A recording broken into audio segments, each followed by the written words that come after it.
Hello all of you beautiful people, Jules here for WhatCulture.com, and today I want to talk to you about wrestling tag teams and stables. Now, if you find the right partner, you can pretty much drop anchor and mine gold for years to come in the WWE and beyond. I mean, look at Edge and Christian, the Hardy Boys, the Eddies and Chavos of the world, and many, many more. They are evidence where chemistry equaled cash. But here's the thing, you see this man here, this oily man, Vince? Well, he hates tag teams now for some reason and will just put anyone together because putting any thought into the process of coming up with a good tag team seems to offend him. Or at least that's what the entries on this list would suggest, as the pairs and on-screen acts that we're going to show today were chucked together with little care for the respective trajectories, and as such many fell by the wayside. You might look at the What Culture office and think that we all look like a bunch of misfits, but compared to these motley crews, we look positively uniform. So with this in mind, I'm Jules, aka the one with the hat, and these are 10 thrown together acts that made no sense. Number 10, Seth Rollins and Jason Jordan. Seth Rollins was a victim of injury in early 2018, but not to himself, but to those of his former Shield mates.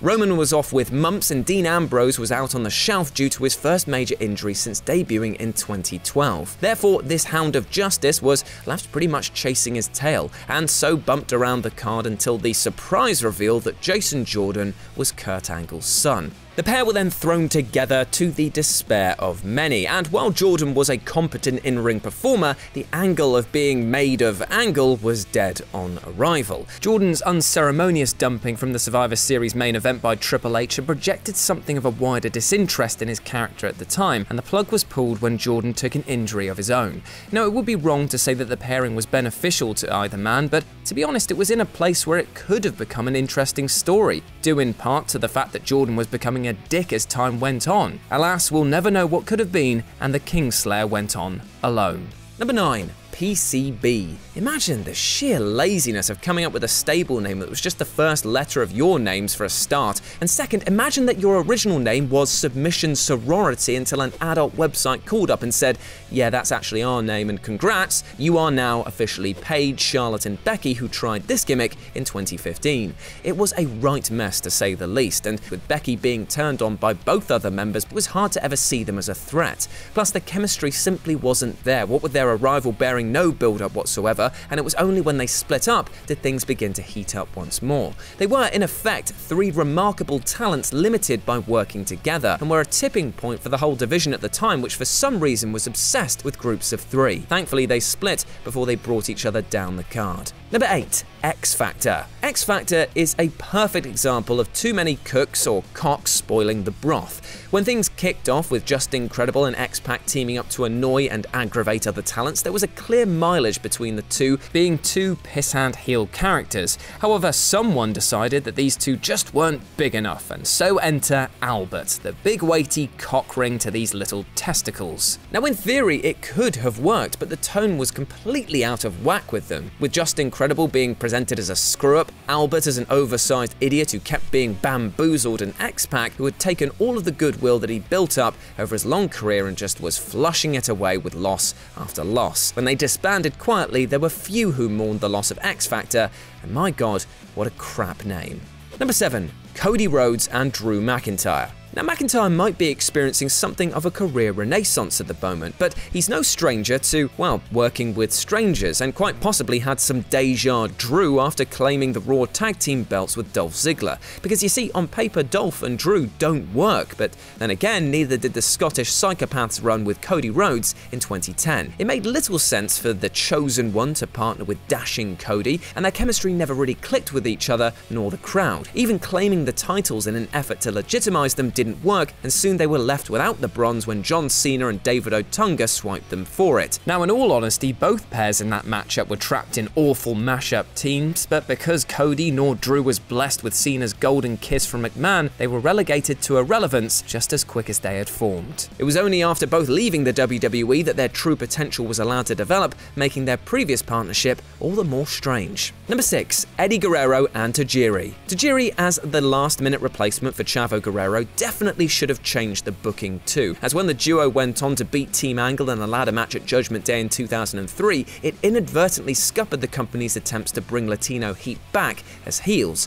Now, Los Guerreros were getting over strong as baby faces that year, with Eddie's charisma being an absolute anchor for everyone to gravitate around. Chavo's injury didn't cause any kind of stutters in his eventual ascension, but he did knacker the Japanese buzzsaw when Eddie planted him hard on the hood of his lowrider after they'd lost the titles back to Charlie Haas and Shelton Benjamin a few weeks later. Fans cheered his enraged response as it was such an unnatural fit for him. Both were excellent wrestlers, don't get me wrong, but when compared to the back and forth with Chavo, it seemed like their brakes were now fully on. Thankfully, the WWE steered into the response rather than against it as they would today, and Eddie's climb up the mountain to WWE champion was accelerated by the split. Number 5. WWE's New World Order. The NWO under the rule of Vince McMahon was something of a wonderful car crash. Hogan, Hall and Nash were the same embodiment of their WCW days, but their message was now very much different thanks to Vince's wishes to rewrite their canon to fit that of his own. However, at least these were the original members.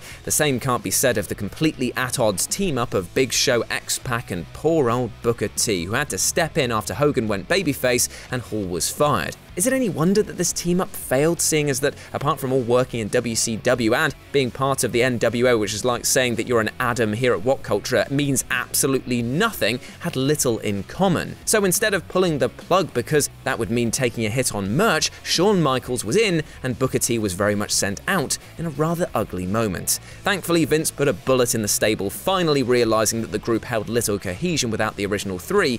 Actually, that's not true because, well, what it really took was Nash tearing his quads to get him to wake up to the fact. Ouch. Number 4. The Authors of Payne and Drake Maverick. I mean, just look at this picture. Drake, mate, I really love you, I do. Even when you piss your pants on TV, but you look like an action figure next to these two, and your inclusion into the Authors of Payne was anything but wanted. It is a massive shame that Paul Ellering was held back from joining his boys on the main stage, and one could argue that they've suffered as a result.